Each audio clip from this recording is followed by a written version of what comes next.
Good morning, fellow GEOs out there. Happy Monday, back at it. Much love to everybody. You are marked priceless. Just a little sharing of a friend of mine. Listen closely, okay?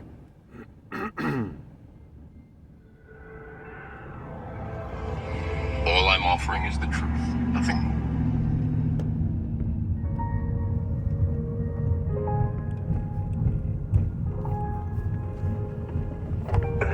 These words, chapter 12, the very end of it, it's called The Veil Removed. This is the ineffable secret, the ultimate illumination, the key to peace and power. You are God. Those are the three magic words. If you will accept this towering truth and dare to stand atop this magnificent pinnacle, universal consciousness will be revealed to you from within. God is there. It is He who peers from behind your eyes, who is your own consciousness, who is your very self. You are not just a part of God, you are altogether God. And God is altogether you. Now, that's scary stuff for a lot of people. We weren't raised to believe that. I'm not saying that you ought to go out into the world and say, excuse me, but you know who you're talking to, that I am God.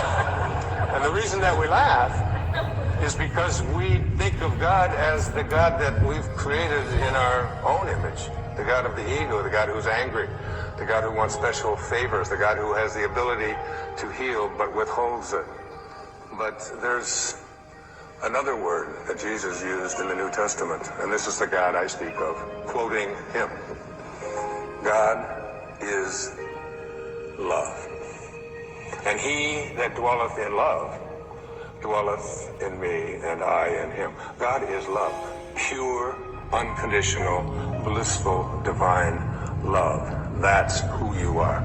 The second great teaching was a man named Neville Goddard.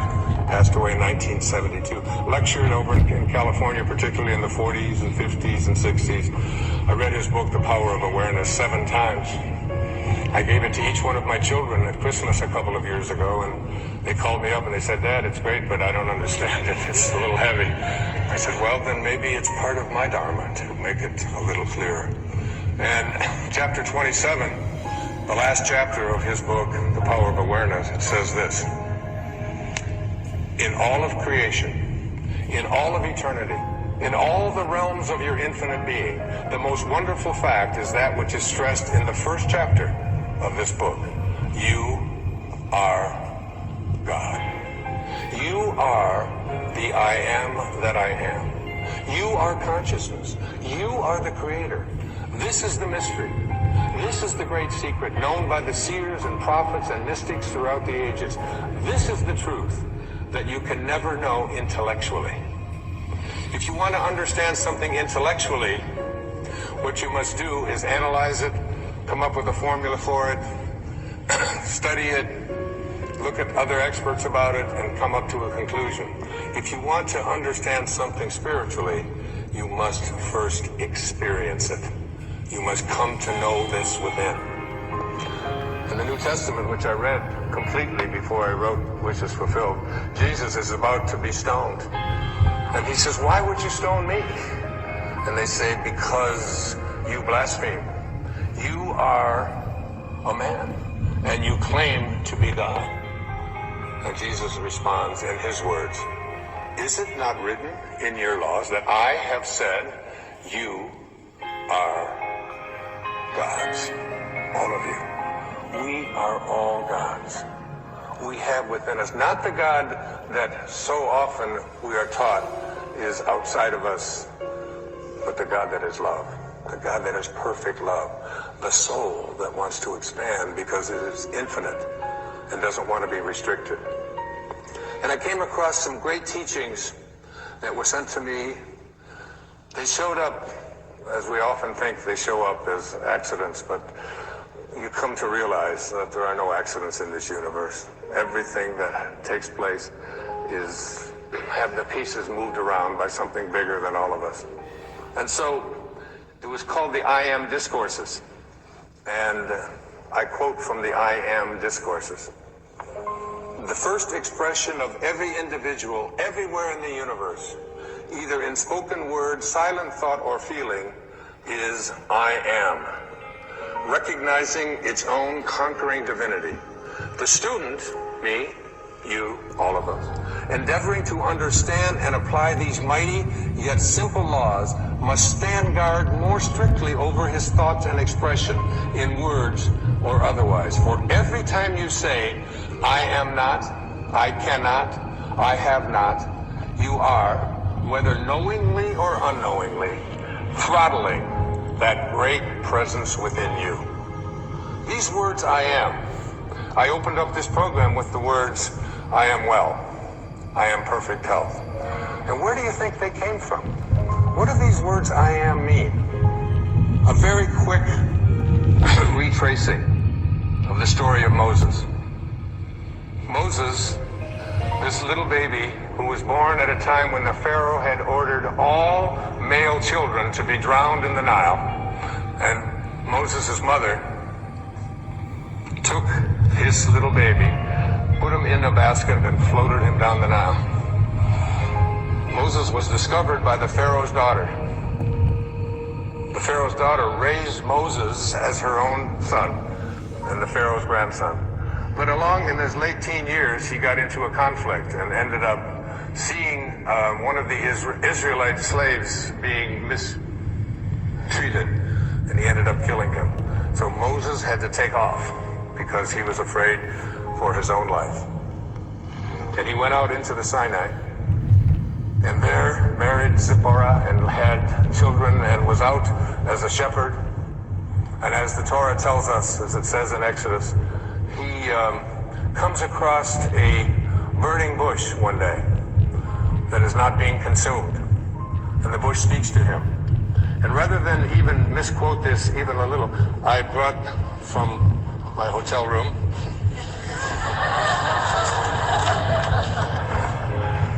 you wouldn't steal the Bible, would you, Wayne? No, I'll put it back. So the bush speaks in Exodus chapter 3 and says, Moses, Moses. And the first words that Moses says to God are, here I am. Then he said, do not draw near here, this place. Take off your sandals and for your feet, for this place where you stand is holy ground. And God speaks to Moses and says, I want you to go to the Pharaoh and I want you to free your people. And Moses is going, wait, hold on here. Who am I? And who are you?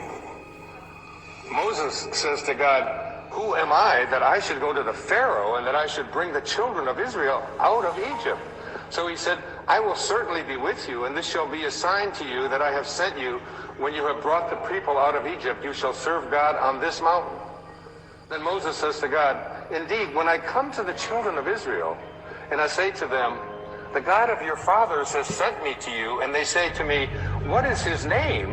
What shall I say to them? And God says to Moses, I am that I am. And he said, thus you shall say to the children of Israel, I am has sent me to you. This is my name forever, and this is my memorial to all generations. My name is I am that I am. Now, every single time that you use the words I am, you are citing the name of God right from the holiest books. And every time you say the words, I am weak, I am poor, I am unlucky, I am unhappy, I am sick, I am unable to attract into my life what you want, you are desecrating the name of God. God did not say, I will be. My name is, I hope things work out well. My name is, maybe things will show up that I wanted, but possibly not. He said, I am that. I am. You must be conscious of how you use these words. I am. I am strong. I am well. I am content. Even if your senses tell you something different, I am. And as we move now into the meat of this program, you'll see that putting the words I am in front of something into your mind and imagination is a very powerful way to attract into your life. Recognizing your own divinity. I am God is not blasphemy. It is your identity.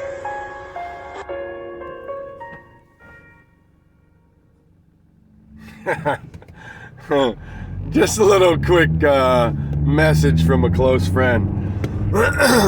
But it just fits, man. It just fits what I'm trying to say. And that's all I'm trying to say when I come on here.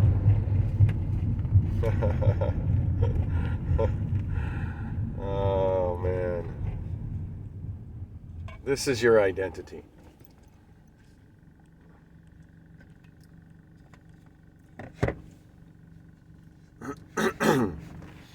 Many wonderful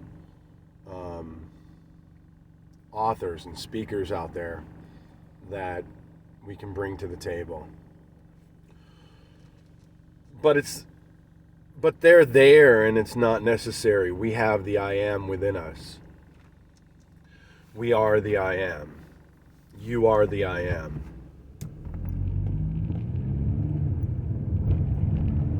And the only reference that we really need is the story of Jesus Christ. The only evidence we really need is the life and story and words of Jesus Christ. We don't need to make it complicated. But we do need to detach ourselves from how the world has projected this topic to humanity. So, in other words,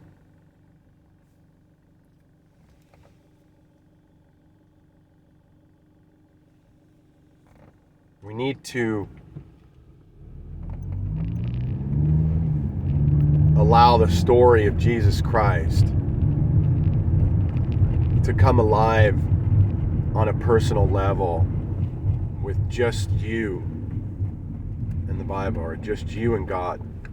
Just you and the story and the life of Jesus Christ. And no one else. Nothing else. Unlearn or set down everything you've learned. Not for my story, or Wayne's story, or anyone else's story, but for your own. Go in your room, in your place of comfort by yourself, and let God speak to you. Let the God within you speak to you.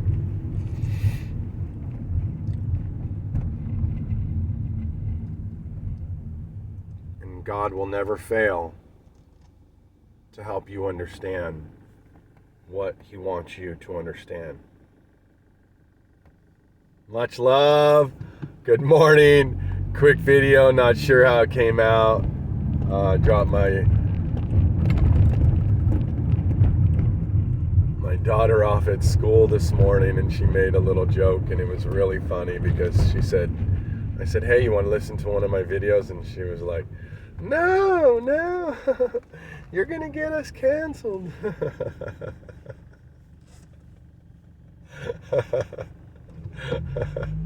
I hope so. From this illusion. Oh, man. Life is so amazing. Life is so beautiful.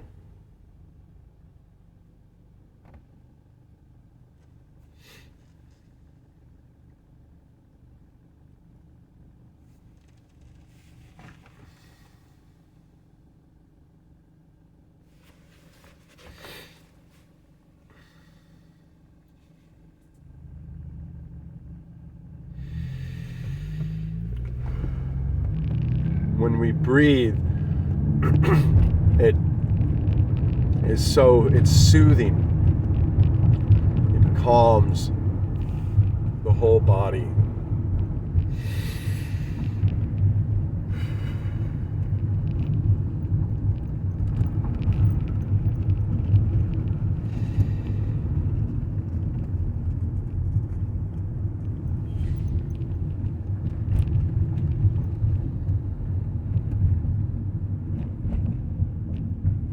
Much love on this Monday.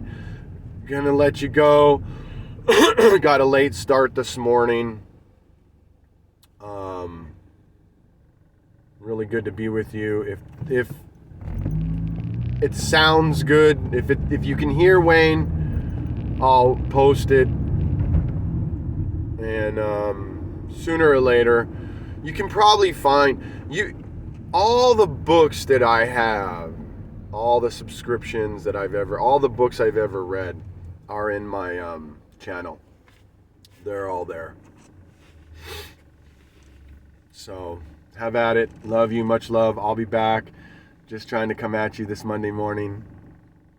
And can't wait to get back up on here and speak to you guys. Much love.